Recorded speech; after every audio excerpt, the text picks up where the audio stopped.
Reuben Rebecca, and we specialize in quick trips on a budget. We recently took a trip to Scotland and spent 2 days in the fabulous medieval city of Edinburgh. Come along with us and check out all the things to do and see in this historic city.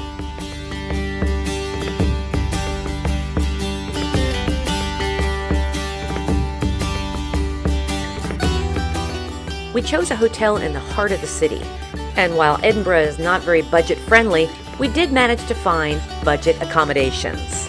It's through this dark hallway and down those scary stairs. And while there's nothing fancy about this basement hotel room, it was clean, neat, and had everything we need, including a tea kettle, a little bit of storage, and a great view. Oh, never mind. The bathroom was basic, but very clean. And the best part of the hotel was the main lounge, where a full breakfast was served every morning. Time to fuel up for our first day in Edinburgh. Edinburgh is the capital of Scotland and is a great walking city. There's so much to do and see, it's hard to know where to start. We started at the Prince Street Gardens, located right in the center of Edinburgh.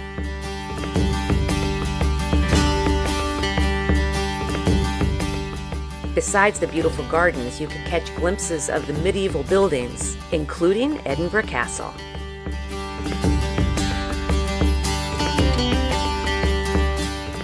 Reuben and I love visiting old churches and cemeteries, and Edinburgh has so many to choose from. This is St. Cuthbert's, founded in the 7th century.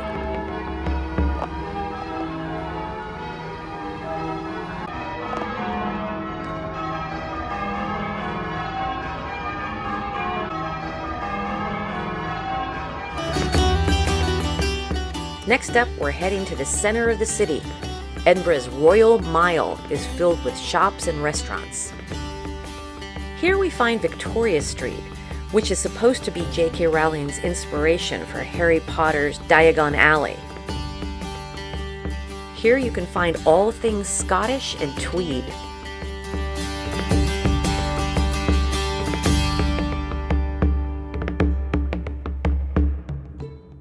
Because we're Potterheads, we couldn't resist the Harry Potter stores, especially Museum Context, which was all things Potter.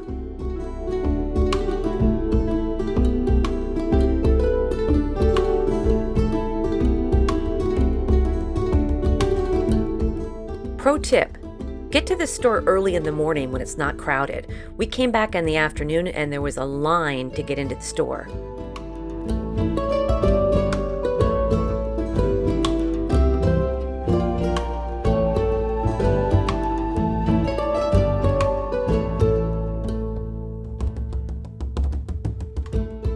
There are so many courtyards, alleyways, and statues in Edinburgh that we sort of lost track of what was what and where we were. Sometimes the alleyways and tunnels were shortcuts to other places, and sometimes we just got lost.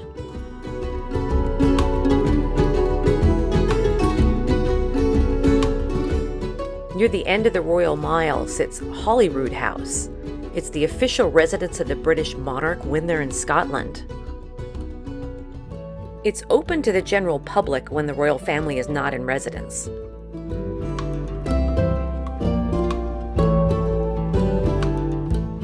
This residence has been home to Scottish royalty for over 500 years, including Mary, Queen of Scots. We thought the most beautiful part of the grounds were the ruins of the Augustinian monastery, which was built in 1128.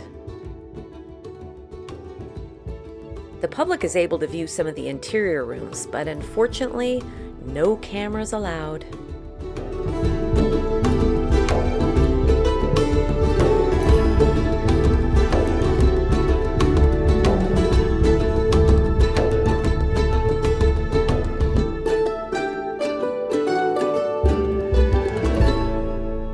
We're making the 20-minute trek up Calton Hill to see one of the best views of the city.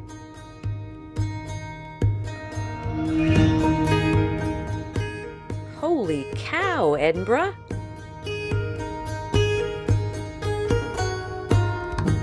Calton Hill has some Greek-inspired monuments and is nicknamed the Athens of the North.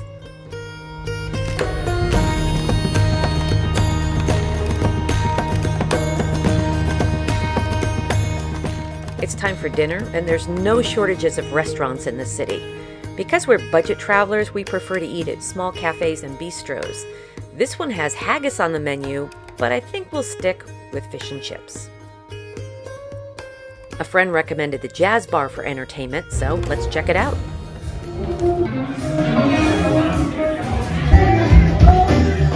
The night we were there featured a jam session with local musicians. We grabbed a pint and enjoyed the show.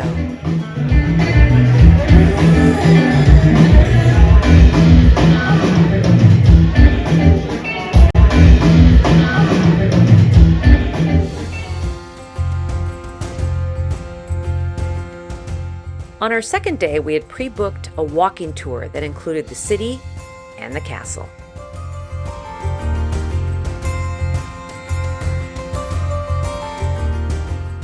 Our first stop is St. Giles Cathedral.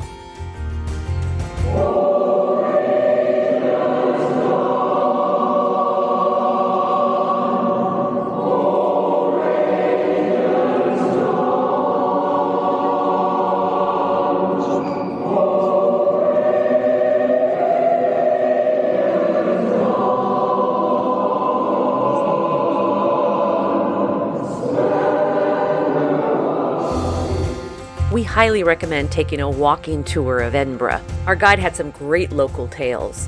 For instance, this is Deacon Brodie's Tavern, and the owner, William Brodie, led a dual life, inspiring Robert Louis Stevenson to write Dr. Jekyll and Mr. Hyde.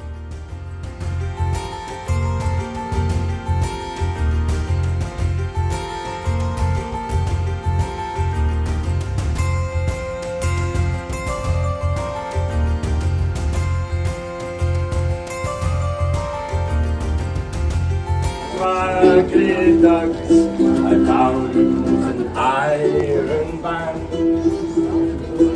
Johnny's mother, she had a dog. This well used to be the main water source in the 17th century. This small monument marks the spot where many Protestants were hung. Saving the best for last, we're heading to Edinburgh Castle.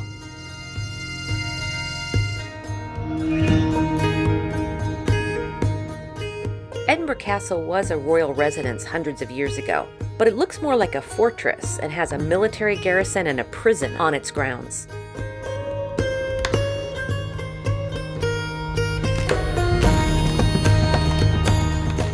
There is so much Scottish history here starting in the 12th century that we recommend having a guide to explain it all to you.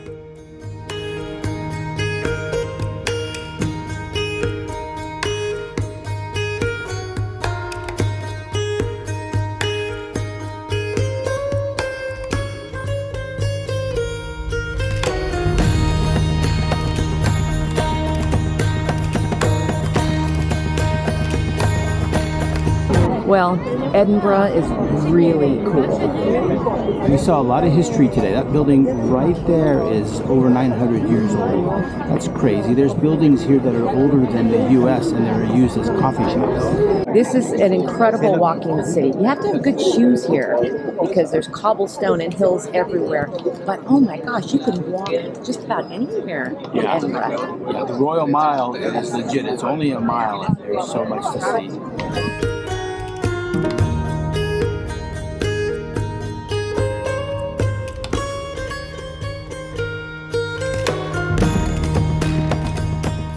Edinburgh Castle is rated Scotland's #1 tourist attraction. In search of cheap eats, we find this pizza place. Not very Scottish, but so delicious.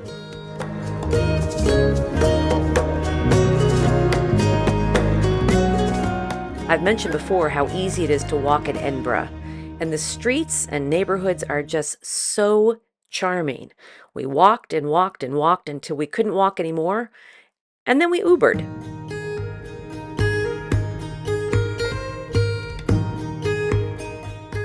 Nighttime in the city is busy and vibrant, and we were lucky enough to see this.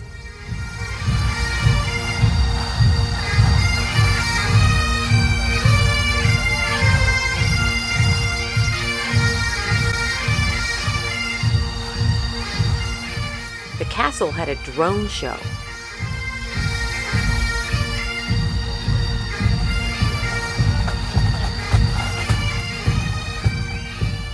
Good night, Edinburgh. And that's it for our 2 days in Edinburgh.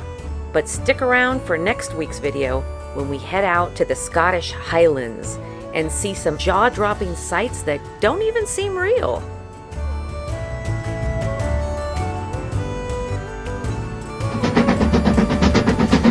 Edinburgh has so much to do and see, it's now become our favorite city.